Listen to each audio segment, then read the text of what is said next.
Kali ini kita akan mempelajari tentang ilmu pengetahuan alam. Dan materi yang akan kita bahas pada hari ini adalah penggunaan bahan berdasarkan sifat bahan. Sebelumnya, Ibu akan membahas tentang jenis-jenis bahan. Apa saja jenis-jenis bahan? Bahan itu terdiri dari logam. Nah, logam itu memiliki sifat-sifat sebagai berikut. Yang pertama, logam itu berbentuk padat. Namun, ada yang berbentuk cair, yaitu raksa yang digunakan untuk termometer. Yang kedua, logam itu bersifat keras, kuat, dan tidak lentur. Yang ketiga, logam itu tidak menyerap air. Kalian bisa membuktikannya dengan cara celupkan uang logam kalian pada segelas air, lalu kalian tunggu beberapa saat, dan kemudian kalian angkat. Dan kalian bisa membuktikan apakah uang logam kalian basah atau tidak. Selanjutnya, logam juga tidak mudah terbakar api. Dan logam merupakan penghantar panas dan listrik yang baik. Dan logam dapat ditempa dan juga mudah dibentuk. Yang terakhir, beberapa logam juga tidak mudah berkarat, seperti nikel, krom, dan juga stainless steel. Bahan selanjutnya adalah plastik.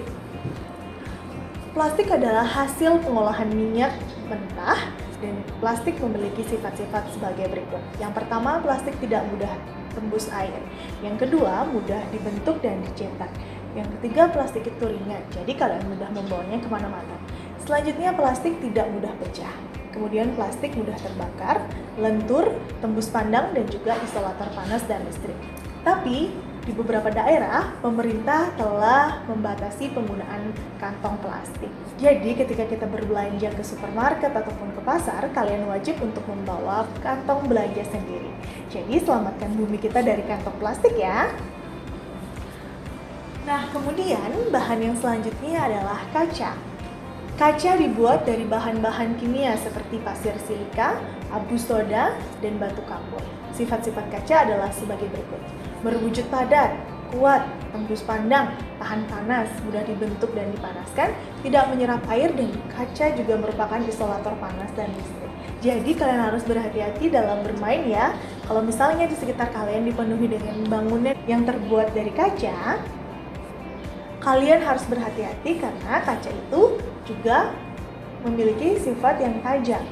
Bahan selanjutnya adalah kayu. Kayu berasal dari tumbuhan. Sifat-sifat kayu adalah sebagai berikut. Keras dan kuat, isolator panas dan listrik, tidak tahan terhadap api dan air, dan juga mudah dibentuk. Nah, kalian bisa melihat contoh-contoh penggunaan bahan kayu. Kalian bisa melihatnya di perabotan atau furniture rumah kalian.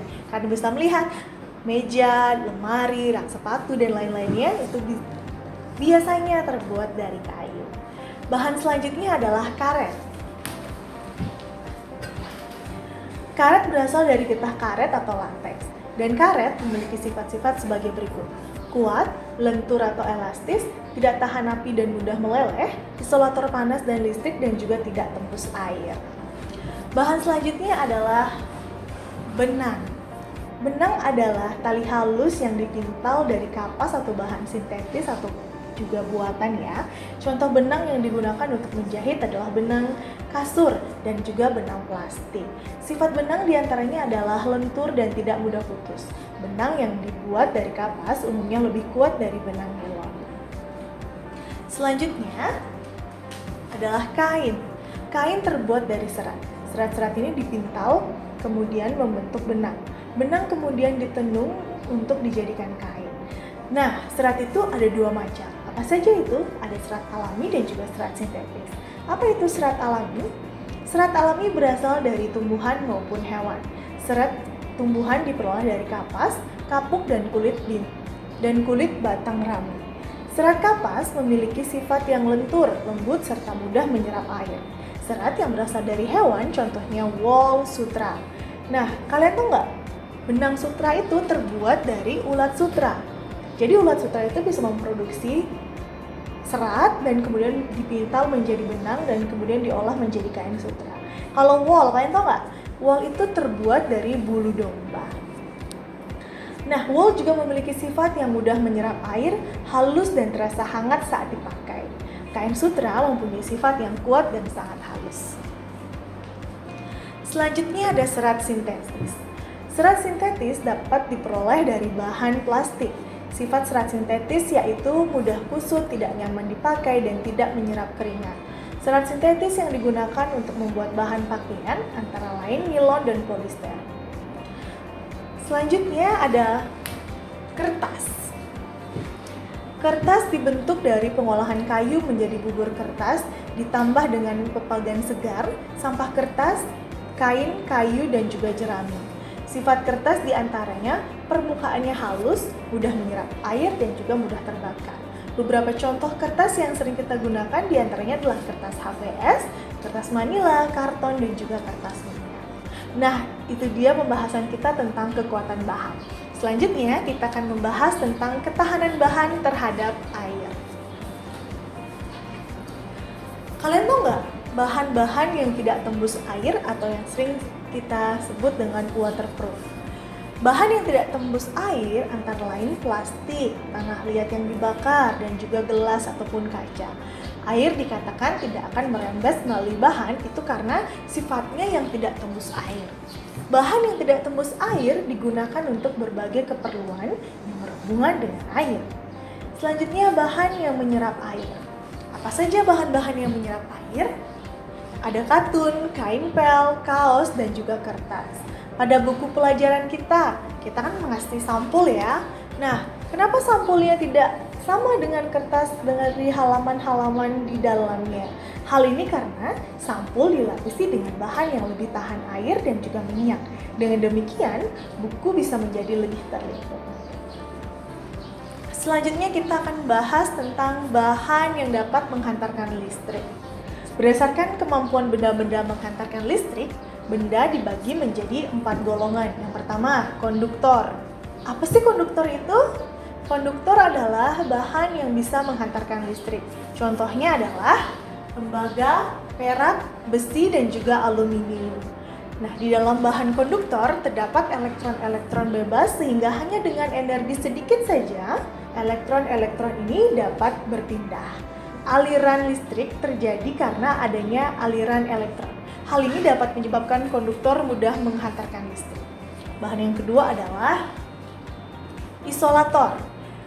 Isolator adalah bahan yang sulit untuk menghantarkan listrik. Contohnya ada karet, plastik, dan juga kayu kering. Elektron-elektron tiap atom diikat sangat kuat sehingga dalam kondisi normal tidak ada elektron yang bergerak. Bila isolator diberi tegangan yang sangat tinggi, elektron akan mendapat cukup energi sehingga bisa melepaskan diri dari ikatannya. Pada tegangan yang sangat tinggi, isolator dapat menghantarkan listrik. Nah, ini sebabnya saat terjadi korsleting listrik, kabel yang terbuat dari karet pun bisa menghantarkan listrik dan menimbulkan kebakaran.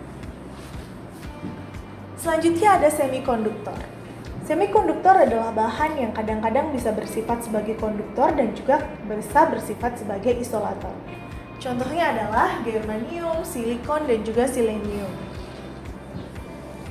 Bahan-bahan ini sering digunakan sebagai bahan untuk membuat translator atau dioda dalam peralatan elektronika. Yang keempat adalah superkonduktor. Pada suhu mendekati 0 mutlak, yaitu suhu di mana suhu terendah yang mungkin dimiliki benda, saat ini relatif tidak bergerak pada partikel lainnya. Ada jenis bahan yang memiliki daya hantar listrik sangat besar, hampir tanpa hambatan, sehingga arus mengalir bebas, dan jenis bahan inilah yang disebut dengan superkonduktor. Contohnya adalah raksa dalam helium cair di suhu 4 derajat Kelvin. Jadi, mengapa kalian harus menjaga jarak atau tidak boleh bermain raksa? Karena air raksa sangat berbahaya. Kulit kalian nanti bisa terbakar kalau kalian bermain air raksa. Nah, jadi itu dia pembahasan kita tentang penggunaan bahan berdasarkan sifat bahan. Semoga video ini bermanfaat dan sampai jumpa pada video-video selanjutnya.